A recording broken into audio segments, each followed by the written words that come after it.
नमस्कार, मैं विनोद बघेल, अमर उजाला से। आज हमारे साथ Allahabad high court bar association के अध्यक्ष राकेश पांडे जी बात करने के लिए मौजूद हैं। सर, बहुत बहुत स्वागत है आपका। वाराणसी प्रकरणों को लेकर पांडे जी से हम जानना चाहेंगे कि क्या प्रकरण है और इसका निदान क्या है और ऐसी स्थिति क्यों पैदा हुई। पांडे जी। विनोद जी, पूरा प्रकरण आपको याद होगा तो एक वकील साहब को उनकी पत्नी के सामने थाने में पिटाई हुई और मैंने आज व्यक्तिगत रूप से पता लगाया उनके आंख में चोट लगी है और उनकी आंख फूटते फूटते बची है। तो प्रश्न सिर्फ बेइज्जती का नहीं है, कस्टोडियल वायलेंस का नहीं है, प्रश्न इसका भी है कि उसके बाद उनकी एफआईआर भी जो है, उनको ट्रॉमा सेंटर में लोग भर्ती भी नहीं होने दे रही थी पुलिस, और इवेंचुअली भर्ती हुए, रात भर वहाँ पे वकील खड़े रहे, एफआईआर भी हुई। मैंने मंगाया है, कल आपको मैं वो भी दिखा दूंगा। और उस एफआईआर के बाद मामला फिर परिस्थितियां हमारे ख्याल से बद से बदतर होती गई, क्योंकि प्रशासन से और पुलिस अधिकारियों द्वारा कोई भी सहयोग नहीं मिल रहा था, बल्कि मामले का लेपन करने का प्रयास चल रहा था।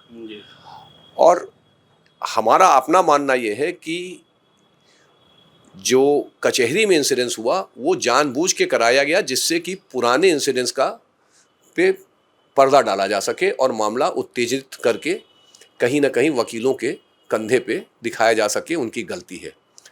दुर्भाग्यवश हम लोग ऐसे समय में रह रहे हैं जहां पुलिस और प्रशासन जो चाह रही है मनमाने ढंग से कर ले रही है। ये बहुत अच्छा नहीं है आम जनमानस के लिए, और कठिनाई का समय है, क्योंकि यदि अधिवक्ताओं की स्थिति इतनी खराब है तो बाकी के लिए आप समझ सकते हैं क्या परिस्थितियां बन रही होंगी। आपने इसके पहले भी देखा, ईडी ने, वकील साहब ने ओपिनियन दी, उनके यहाँ रेड कर दिया। पुलिस हमारे यहाँ कोई बेल कराने आए, हमसे कंसल्ट करे, पुलिस हमको रेड कर दे कि साहब आप तो जो है इनके सहयोगी हैं। ये अच्छी परिस्थिति नहीं है। सहिष्णुता होनी चाहिए समाज में। जो है कुछ न कुछ ऐसे वर्ग रहेंगे जिनकी आपको सम्मान करना पड़ेगा, और ये सारा प्रकरण उसी से बढ़ता गया। वाराणसी की घटना को लेकर क्या कहना चाहेंगे कि इसमें किसकी ज़्यादा गलती है और क्या प्रशासन का क्या रोल है, क्या होना चाहिए था उनका? विनोद जी, आप जब शब्द ज़्यादा गलती कहेंगे तो मैं ये मानता हूँ कि इसमें वकीलों की कतई कोई गलती नहीं है। पूरी गलती पुलिस की है। थाने से शुरू हुई, जिस समय शुरू हुई उसी समय अगर प्रशासन ने उचित कदम उठा लिए होते, दरोगा का निलंबन हो गया होता, एफआईआर तुरंत हो गई होती, तो ये सब परिस्थितियां बनती नहीं। लेकिन अब प्रशासन अपनी गलतियों को छुपाने के लिए, हमें लग रहा है कि मामले को और बढ़ाता जा रहा है। जिस प्रकार से पुलिस कर्मियों के रिश्तेदार सड़क पे आके नेतागिरी कर रहे हैं, धरना प्रदर्शन कर रहे हैं, इसका मतलब है कहीं ना कहीं प्रशासन की शह पे ये सब हो रहा है। इसके पहले मैंने बहुत सारे वाक्य देखे, लेकिन प्रशासन और प्रशासन के रिश्तेदार, उनकी जिम्मेदारी ज़्यादा है। इस पूरे प्रकरण में Allahabad high court bar association की क्या भूमिका है और क्या चाहते हैं? देखिए, पूरे प्रकरण में आज हमारी गवर्निंग काउंसिल ने बड़े कठोर निर्णय लिए हैं। हम लोगों ने बनारस बार एसोसिएशन को अपना पूर्ण सहयोग और समर्थन देने का आश्वासन दिया है। हम लोगों ने माननीय मुख्यमंत्री जी को ये भी चिट्ठी लिखी है कि एक वो आईपीएस अधिकारी हैं जो इस विस्फोटक परिस्थिति में अजीब अनर्गल बयान दे रही हैं। ऐसा लग रहा है कि वो मामले को उत्तेजित करना चाह रही हैं। परिस्थितियां जब विस्फोटक होती हैं तो गंभीर और विवेकपूर्ण प्रकार से एक आपका आचरण होना चाहिए। आपको कोशिश करना चाहिए कि परिस्थितियों को संयमित किया जाए, सामान्य किया जाए। जो वाराणसी में पुलिस का जो रुख दिख रहा है और आईपीएस अधिकारियों का ट्विटर आदि पे जो रुख दिख रहा है, मेरे ख्याल से ये निंदनीय नहीं, इसके खिलाफ प्रशासनिक कार्रवाई होनी चाहिए।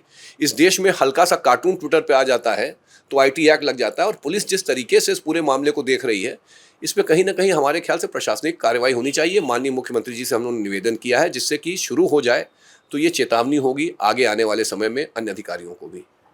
एक वीडियो बहुत तेज़ी से वायरल हो रहा है जो वाराणसी का ही बताया जा रहा है। उसमें कहा जा रहा है कि एक दरोगा बोलते नज़र आ रहे हैं कि कचहरी के बाहर निकलेंगे तो काले कोट वालों को देख लेंगे। ये दरोगा जी को तो उनके आईपीएस अधिकारी की शह मिली है। उनको लगा कि जब हमारा आईपीएस अधिकारी कह रहा है तो हमारे को भी आज़ादी है, वरना उनकी क्या औकात है कि वो इस तरीके की बातें करें। और इसी प्रकार की बातें करके उत्तेजित करते हैं, फिर मामला बढ़ता है तो ये कहते हैं कि साहब वकीलों की गलती है। मेरे ख्याल से दरोगा जी के खिलाफ भी उचित कार्रवाई होनी चाहिए, और वहाँ के जो भी कमिश्नर ऑफ पुलिस है वाराणसी को, उनको अपने स्तर से देखना चाहिए। अगर देखेंगे तो शायद जनता को जो है कार्रवाई करने पर मजबूर नहीं होना पड़ेगा। पूरे प्रकरण को शांत कैसे किया जा सकता है और क्या रोल रहेगा हाई कोर्ट का, बार एसोसिएशन का और अधिवक्ताओं का? मेरा मानना ये है कि ये सब बातें संवाद से हल हो सकती हैं, प्रोवाइडेड उचित एक्शन हो और जिसने गलत किया है उसके खिलाफ कार्यवाही हो। कल 4 बजे शायद एडीएम वाराणसी ने मीटिंग बुलाई है अधिवक्ताओं से, लेकिन साथ में आज हमारे संज्ञान में ये भी आया कि कुछ अधिवक्ताओं को जिनको इन लोगों ने एफआईआर में नामजद किया है उनके घर पर दबिश भी पड़ रही है। तो यदि संवाद की स्थिति है तो दबिश नहीं पड़नी चाहिए थी। संवाद भी हो, दबिश भी हो, दोनों चीज़ नहीं हो सकती है। नहीं, जैसे वकील साहब कचहरी में पिटाई, दरोगा की पिटाई को किस रूप में देखते हैं आप? क्या ऐसा होना मैं चाहिए? यही कह रहा हूँ, जो दरोगा जी की पिटाई जिस तरीके से बताई जा रही है, उनकी कोई इंजरी रिपोर्ट हमने नहीं देखी है, लेकिन मुझे ये पता चला है कि ऐसी कोई विशेष इंजरी नहीं है। ये पूरा एक प्रयास है कि जो थाने में बदसलूकी हुई और जिस तरीके से उनको सीरियस इंजरी वकील साहब को हुई, उससे दरोगा जी को बचाने के लिए ये सब पूरा जो है षड्यंत्र रचा गया है। अगर आप देख लें तो वो जो कचहरी में सो कॉल्ड दरोगा जी की पिटाई है, उसमें आप हमको कहीं दिखा दें कि कोई उनकी इंजरी रिपोर्ट ऐसी हो। खरोचे उरोचे बनवा के और उसके बाद पूरे कचहरी में पूरे वकील समुदाय को हमारे ख्याल से तो बदनाम करने का प्रयास किया जा रहा है। ये षड्यंत्र है, और अगर हुई है तो हमारे ख्याल से वहाँ पे डिस्ट्रिक्ट जज हैं, वो उचित कार्रवाई करेंगे अगर ऐसी कोई बात हुई है। वो डिस्ट्रिक्ट जज का डोमेन है। अगर कुछ हुआ होता तो डिस्ट्रिक्ट जज की रिपोर्ट आएगी, हाई कोर्ट उसको देखेगा, संज्ञान लेगा।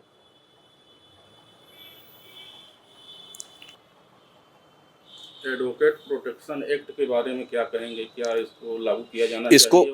इसको तुरंत लागू किया जाना चाहिए, और इसमें विशेष प्रावधान होना चाहिए कि वकील को यदि प्रशासन या पुलिस उत्पीड़ित करती है तो उसके खिलाफ विशिष्ट सजा होनी चाहिए, क्योंकि हमारा व्यवसाय ऐसा है जहां पुलिस से हम लोग अक्सर रूबरू होते हैं और अक्सर हमारा आमना सामना होता रहता है। मात्र इसलिए कि हम किसी की बेल करा रहे हैं या किसी के अधिकारों के हक की लड़ाई लड़ने में सक्षम हैं, इसलिए हमारे अधिकारों का हनन हो या हमारे ऊपर विशेष रूप से हमारा दमन हो, ये न तो क्षम्य है और न सभ्य समाज में ये संभव है। ऐसे में हमारे ख्याल से जो हिंदुस्तान में, भारत में जिस दिशा में प्रशासन का रुख जा रहा है, ऐसे समय में एडवोकेट प्रोटेक्शन एक्ट की आवश्यकता अत्यंत ज़्यादा है। क्या रहेगी जो बनारस में चल रहा है, उसमें क्या कोई आंदोलन वगैरह होगा या बस प्रस्ताव ही पारित किए जाएंगे? मेरा मानना यह है, हमारे प्रस्ताव में भी हमने ये आज साफ साफ कहा है कि यदि इसका निस्तारण यथाशीघ्र समाधान नहीं ढूंढा गया तो हम लोग प्रदेश स्तर पे अधिवक्ताओं को एक करके आगे की कार्यवाही करेंगे। सर, जो दरोगा की पिटाई हुई है कचहरी में, वाराणसी कचहरी में, उस मामले में बड़ी संख्या में वकीलों के मुकदमे दर्ज किए गए हैं, उसके बारे में क्या कहें? इससे साफ जाहिर है कि प्रशासन किस तरीके से व्यवहार कर रहा है। अगर दरोगा की पिटाई की गई है तो एक 70-80 वकीलों पे आप एफआईआर कर दे रहे हैं। 8 या 10 से शुरू होती है और बढ़ती जा रही है, तो यानी तो हमको तो लगता है कि वाराणसी में अब कोई भी अधिवक्ता सेफ नहीं है जिसको इस मुकदमे में शामिल नहीं किया जा सकता है। तो हमारे ख्याल से अब हम लोग को बेल कराना बंद कर देना चाहिए, जेलों में लोग भरे रहें, कचहरी जाना बंद कर देना चाहिए। क्या तमाशा हो रहा है हमको समझ में नहीं आ रहा है।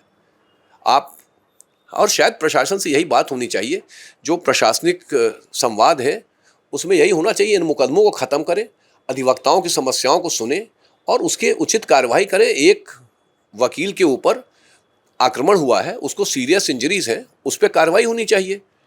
एफआईआर दर्ज हो गई है, डिपार्टमेंटल प्रोसीडिंग होनी चाहिए दरोगा पे। अगर आप ये वीडियो YouTube पर देख रहे हैं तो हमारे चैनल को सब्सक्राइब कर बेल आइकन दबाएं, और Facebook पर देख रहे हैं तो हमारे पेज को लाइक करें।